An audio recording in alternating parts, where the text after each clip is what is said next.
नमस्कार मित्रमैत्रिणींनो. आपल्या आयुष्यात अशी काही लोकांची न चुकता भेट होते जे आपल्याला त्रास देत असतात. त्यांच्या बोलण्यात किंवा बघण्यात चिडचिडेपणा, टीका, टोमणे असतात. अशा लोकांशी बोलणं, संबंध ठेवणं या गोष्टी आपली मानसिक शांतता टिकवताना खूप आव्हानात्मक ठरतात. पण हे लक्षात घ्या की त्यांच्या वागण्याचा आपल्यावर किती परिणाम होईल हे पूर्णतः मात्र आपल्यावरच अवलंबून असतं. आपण योग्य मार्गाने आणि संयमाने वागलो तर हे त्रासदायक अनुभव टाळता येऊ शकतात. शांतता हेच तुमच्या सर्वात मोठं शस्त्र आहे.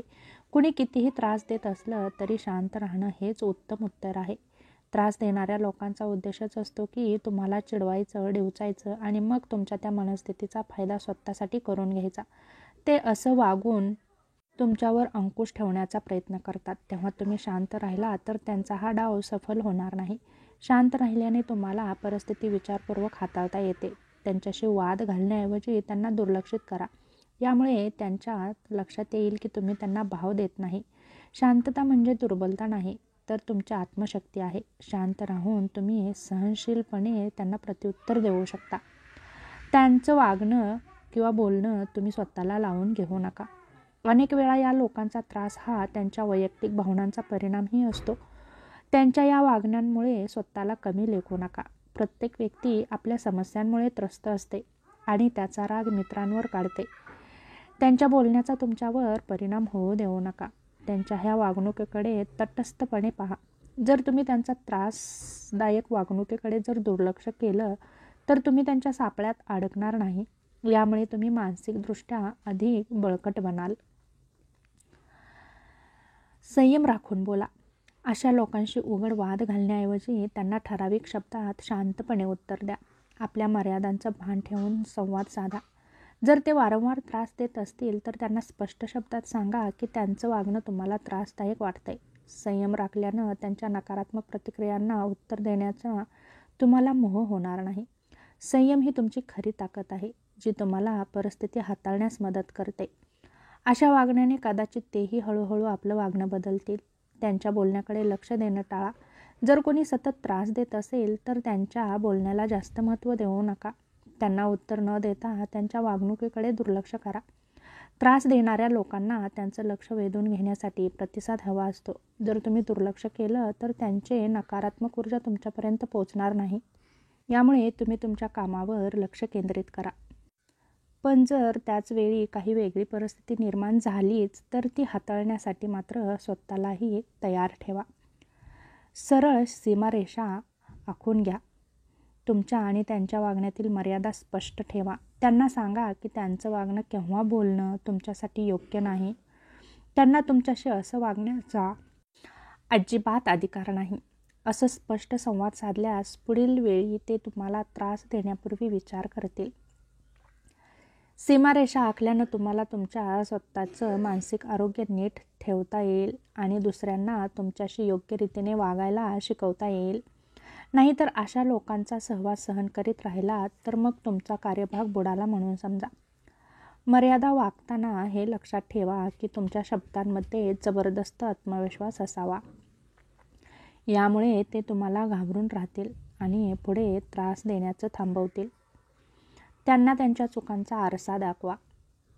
काही वेळा त्रास देणाऱ्या लोकांना त्यांच्या चुकीच्या वागण्याची कल्पना नसते. त्यांना वाटतं आपण कुठे चुकलो, मी तर बरोबरच वागतोय किंवा बोलतोय. अशा वेळी योग्य पद्धतीनं त्यांना त्यांच्या चुकीची जाणीव करून द्या. त्यांना संयमाने आणि आदराने सांगा की त्यांच्या वागण्याचा तुमच्यावर काय परिणाम होतो आहे. हे सांगताना चिडचिड करू नका, कारण हे सांगा आणि ते तुमच्या शांततेसाठी खूप महत्त्वाचं आहे, वादासाठी नाही. यामुळे कदाचित ते त्यांच्या वागण्याचा विचार करतील, मात्र ते ऐकत नसतील तर पुढं वाद घालणं टाळा. स्वतःला नकारात्मक भावनांपासून दूर ठेवा. त्रास देणाऱ्या लोकांच्या नकारात्मक वागणुकीचा तुमच्या मनावर परिणाम होऊ देऊ नका. त्यांच्या बोलण्यात किंवा वागण्यावर विचार करत बसण्याऐवजी स्वतःला सकारात्मक गोष्टींमध्ये गुंतवा. त्यांची ती वाईट सवय आहे, त्यांचं ते कर्म आहे. दुसऱ्यांना त्रास देण्याचा, वाईट बोलण्याचा त्यांना फळ मिळेल. तुम्ही त्यांना त्यांच्या नकारात्मकतेच्या जाळ्यात स्वतःला अडकवून घेऊ नका. तुमच्या आवडीच्या गोष्टी करण्यात वेळ घालवा. यामुळे तुमचा ताण कमी होईल. सकारात्मकतेने विचार केल्यास तुम्हाला त्यांचं वागणं महत्त्वाचं वाटणार नाही. त्यांच्या अशा वर्तनाचं कारण शोधा. ती व्यक्ती इतर सर्वांना सोडून नेमकं तुम्हालाच त्रास देते, म्हणजे नक्की तुमच्यात आणि त्याच्यात काहीतरी बिनसलं आहे. जर तुम्हाला तसं काही आठवत नसेल तर नकळतपणे तुम्ही त्यांना दुखावलंही असू शकतं किंवा त्यांच्या दुखण्यावर हातही ठेवला असेल. म्हणून कोणताही निर्णय घ्यायच्या आधी त्यांच्या वागण्याचा इतिहास लक्षात घ्या. जर ते सातत्याने अशा प्रकारे वागत असतील तर त्यांच्या त्रासदायक वागण्याला वाद घालून प्रतिसाद देण्याऐवजी एकदा त्यांच्याशी बोलून पहा. जर तरीही त्यातून काही मार्ग निघत नसेल तर सरळ त्यांच्यापासून दूर राहणं हे उत्तम आहे. खूपच गरज भासली तर मग तिथे वरिष्ठ व्यक्तींना सामावून घ्या. जर तुम्हाला असं वाटत नसेल की त्यांच्या वागणुकीमुळे परिस्थिती हाताबाहेर जात आहे तर मित्र, वरिष्ठ व्यक्तीला यात सामावून घ्या. योग्य व्यक्तीच्या मार्गदर्शनाने परिस्थिती सुधारता येईल. तिसऱ्या व्यक्तीचा हस्तक्षेप कधीकधी परिस्थिती शांत करण्यासाठी प्रभावी ठरतो. ती व्यक्ती त्याला त्रास देणाऱ्या व्यक्तीला वेगळ्या प्रकारे तुमचा दृष्टिकोन शांततेनेही सांगू शकते. दुसरी महत्त्वाची गोष्ट म्हणजे स्वतःची मानसिकता मजबूत ठेवा. अशा लोकांचं चांगलं वागणं हा त्यांच्यासाठी एक जीवनाचा धडा असू शकतो. त्यांच्या वागण्याचा आपल्या मानसिक शांततेवर परिणाम होऊ देऊ नका. स्वतःवर लक्ष केंद्रित करा आणि आत्मविश्वासाने पुढे जा. तुमची मानसिकता मजबूत असल्यास त्यांचा त्रास तुम्हाला नकारात्मकतेच्या गर्तेत जाऊ देणार नाही.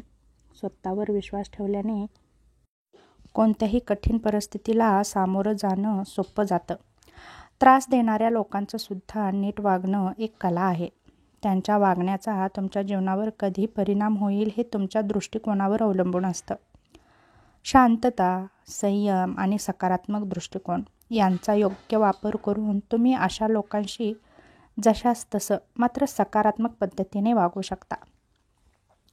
त्यांच्या त्रासदायक वागण्याने तुमचं मनोबल खचू देऊ नका. लक्षात ठेवा, अशा लोकांना बदलणं तुमच्या हातात नसलं तरी त्यांच्याकडे तुम्ही कसे आणि कसा प्रतिसाद देता यावर मात्र तुमचं पूर्ण नियंत्रण असतं. स्वतःची मानसिकता मजबूत ठेवा, कारण तुमची शांतता आणि आनंद ही तुमची जबाबदारी आहे. तुम्हाला आनंदी ठेवायला कुणीही येणार नाही. अशा लोकांच्या वागण्यामुळं तुमच्या आयुष्यावर नकारात्मक परिणाम होण्यापेक्षा त्यांचा असा अनुभव घेऊन तुम्हाला अधिक मजबूत व्यक्ती म्हणून पुढे जाण्याची संधी मिळते. प्रत्येक व्यक्तीची वागण्याची पद्धत त्याच्या अनुभवावर आधारित असते. कधीकधी त्याच्याकडे सहानुभूतीनं पाहणंही गरजेचं असतं. त्यांच्या वागण्याचा राग किंवा चिडचिड न करता त्यातून काहीतरी सकारात्मक शिकण्याचा प्रयत्न करा. शेवटी काय तर अशा लोकांशी योग्य पद्धतीनं वागणं तुम्हाला जीवनातील इतर मोठ्या समस्यांशी सामना करण्यासाठी तयार करतात. शांतता, संयम आणि सकारात्मकता या मूल्यावर आधारलेलं जीवन हे अधिक यशस्वी होऊ शकतं, समाधानकारकही होतं आणि तुम्हाला आनंदही देऊन जातं. म्हणून कोणत्याही परिस्थितीत स्वतःचा आत्मसन्मान आणि मानसिक शांतता टिकवून ठेवा, कारण तेच तुमच्या यशाची खरी गुरुकिल्ली आहे. तेव्हा हा छोटासा व्हिडिओ तुम्हाला कसा वाटला नक्की सांगा. पुन्हा भेटू अशाच एका छोट्याशा नवीन व्हिडिओसोबत. तोपर्यंत धन्यवाद.